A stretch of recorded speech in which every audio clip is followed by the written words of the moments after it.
Shalom Elohim, haleluya, puji nama Tuhan. Semangat pagi Bapak Ibu Saudara yang dikasihi Tuhan kita, Yesus Kristus.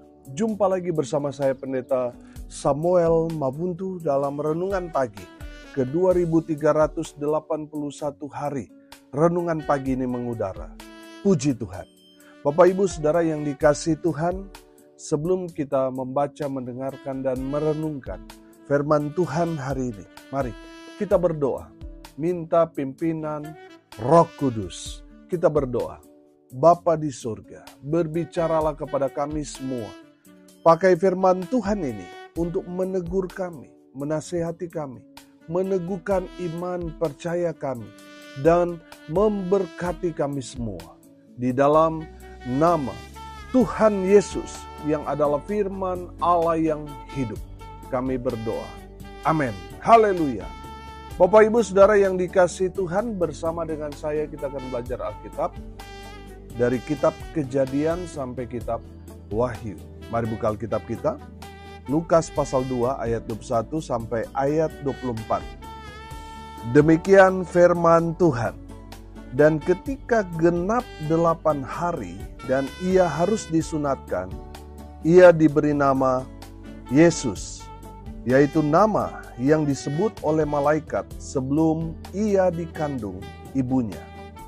Dan ketika genap waktu pentahiran, menurut hukum Taurat Musa, mereka membawa dia ke Yerusalem untuk menyerahkannya kepada Tuhan.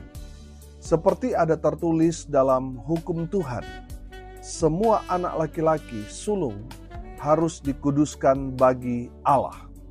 Dan untuk mempersembahkan korban menurut apa yang difirmankan dalam hukum Tuhan, yaitu sepasang burung tekukur atau 2 ekor anak burung merpati. Amin. Haleluya.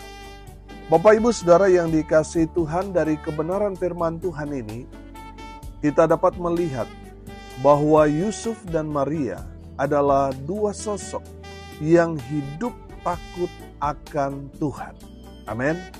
Saudara yang dikasihi Tuhan, mari kita belajar dari firman Tuhan ini. Yang pertama, bahwa Yusuf dan Maria tunduk pada hukum Musa. Yesus disunat. Di ayat 21 berkata, dan ketika genap 8 hari dan ia harus disunatkan. Bapak Ibu Saudara yang dikasihi Tuhan, ini adalah hukum Musa. Dalam Imamat 12 ayat 3 berkata begini, dan pada hari yang ke-8 haruslah dikerat daging kulit katan anak itu. Saudara yang dikasihi Tuhan, kita dapat melihat di sini bahwa Yusuf dan Maria itu sangat tunduk pada hukum Musa. Saudara yang dikasihi Tuhan, kita tahu bahwa sunat ini menjadi tanda juga perjanjian Abraham dengan Tuhan. Makanya Abraham menyunat semua laki-laki yang ada di dalam rumahnya. Pertanyaannya sekarang, kenapa orang Kristen sekarang ini dalam perjanjian baru, dalam zaman kasih karunia ini, kenapa tidak disunat?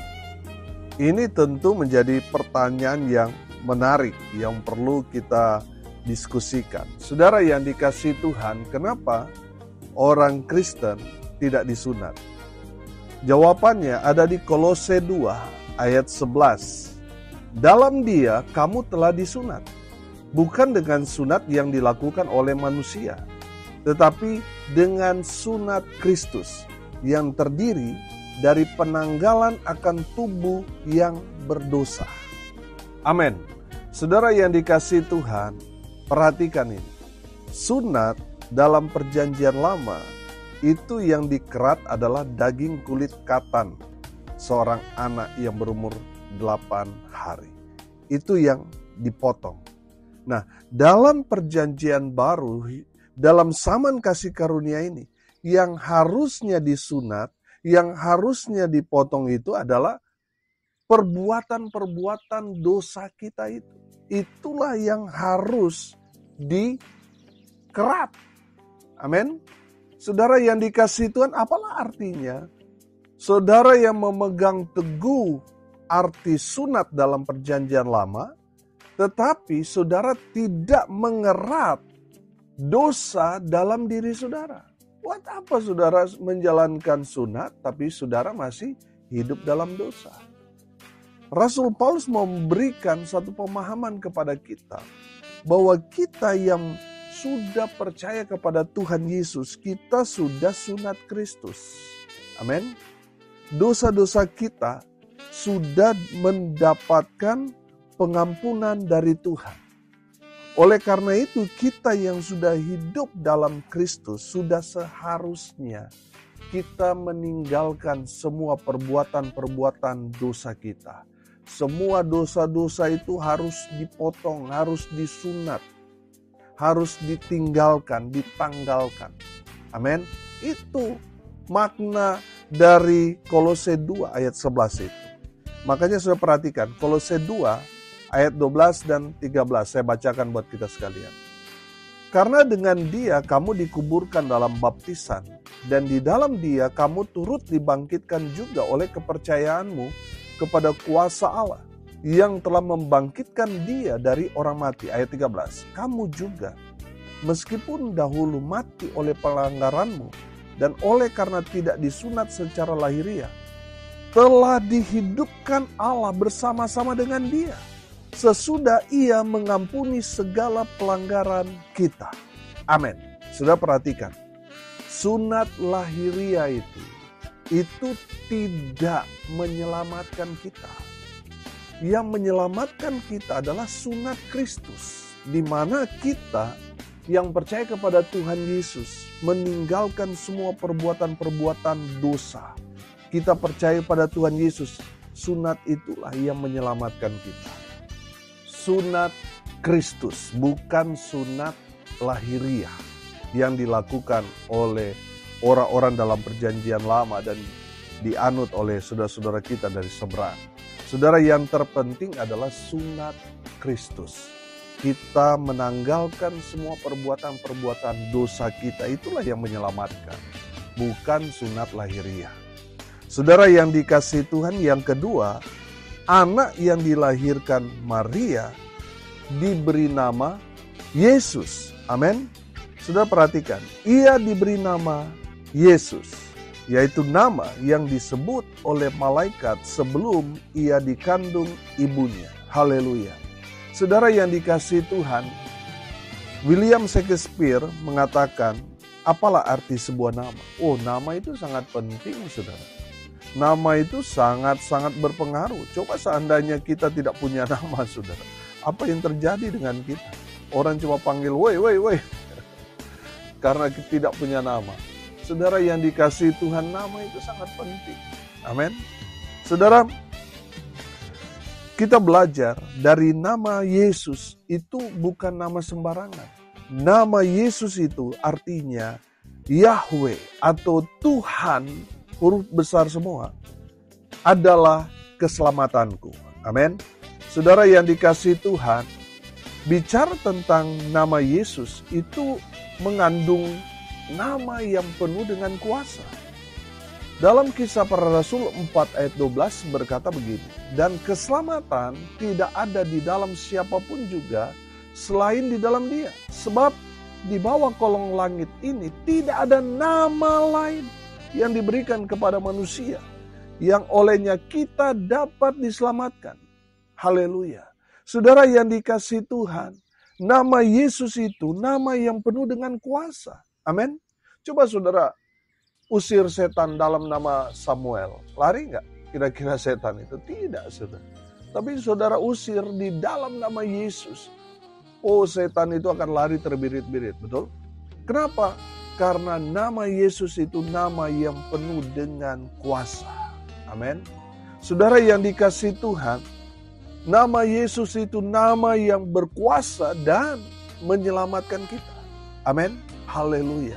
Bapak Ibu Saudara yang dikasihi Tuhan, saya menangkap di sini bahwa Yusuf dan Maria, mereka tunduk kepada Tuhan. Mereka sungguh-sungguh menjalankan kehidupan mereka sesuai dengan pimpinan dan arahan dari Tuhan. Makanya mereka memberi nama sama seperti yang diberikan malaikat Gabriel kepada mereka. Mereka tidak bertentangan. Yusuf dan Maria tidak memberi nama lain selain nama yang diberikan oleh malaikat. Amin. Saudara yang dikasihi Tuhan, nama Yesus adalah nama yang penuh dengan kuasa. Amin. Saudara yang dikasihi Tuhan, nama Yesus, nama yang menyelamatkan kita. Haleluya. Yang ketiga, saudara, dari kebenaran firman Tuhan ini kita belajar. Yang ketiga, sebagai anak sulung, Yesus harus dikuduskan. Amin. Harus dipersembahkan kepada Allah. Perhatikan ayat 23. Seperti ada tertulis dalam hukum Tuhan, semua anak laki-laki sulung harus dikuduskan bagi Allah. Haleluya. Saudara yang dikasihi Tuhan, kita tahu bahwa semua ini karena kejadian waktu orang Israel masih ada di tanah Mesir. Mereka diperbudak di sana 400 tahun lamanya. Saudara yang dikasihi Tuhan, mereka bebas dari tanah perbudakan di Mesir setelah 400 tahun.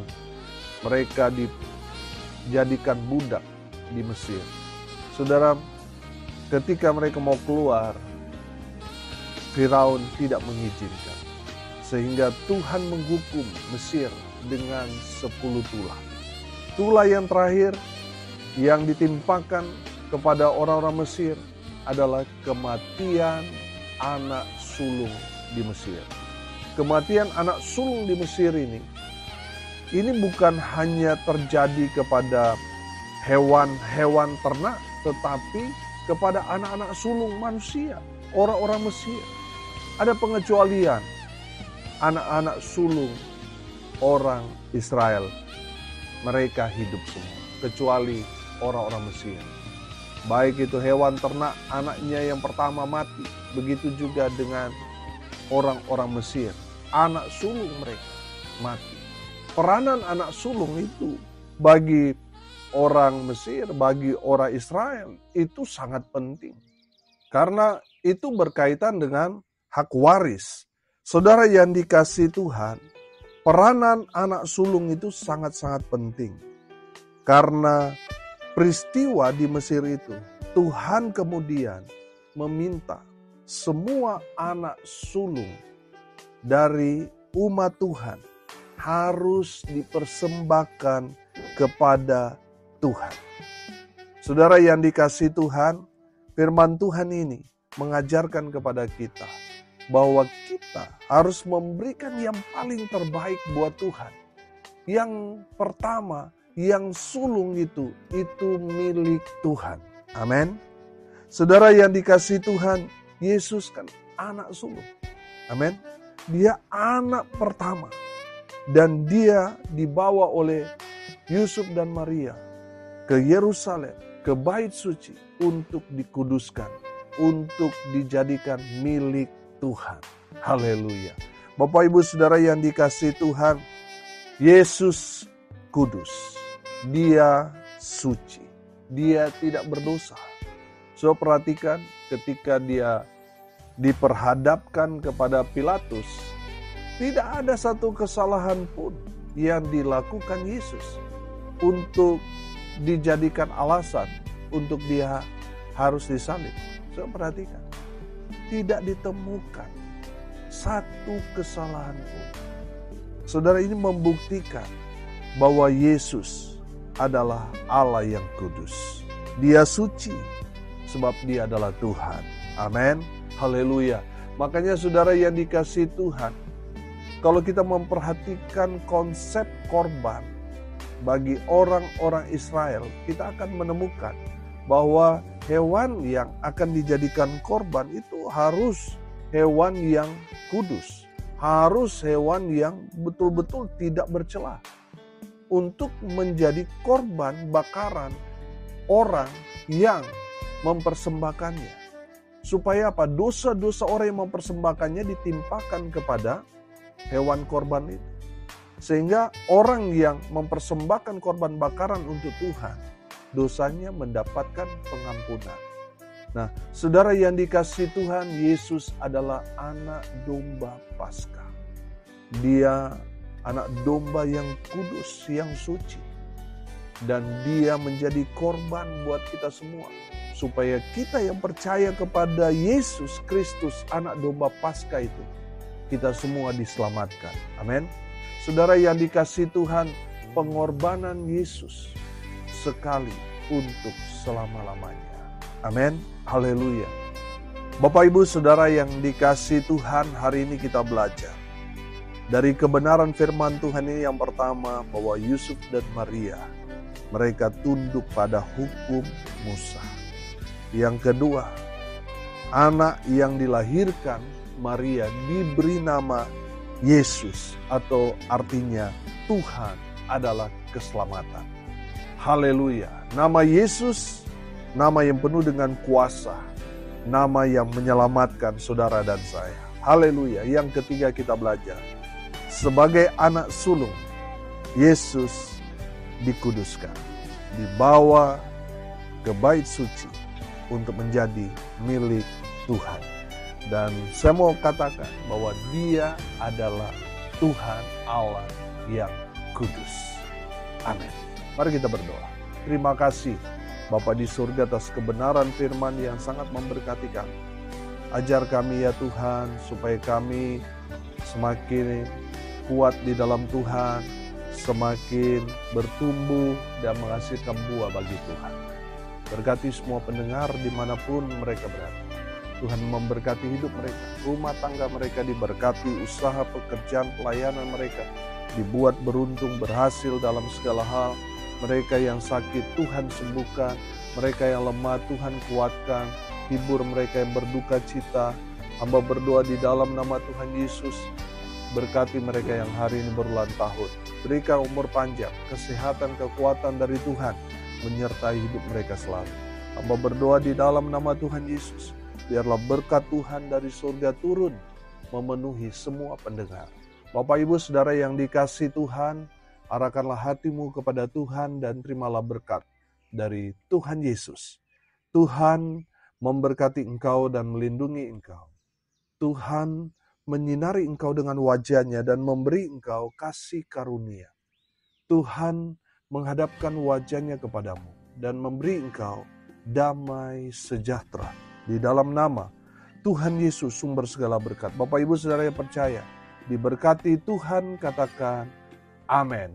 Puji Tuhan.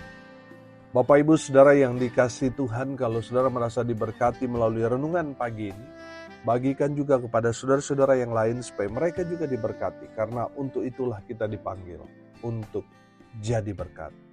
Salam kasih dari Bali. Saya Pendeta Samuel Mabuntu. Sampai jumpa besok pagi. Tuhan Yesus memberkati kita semua. Haleluya.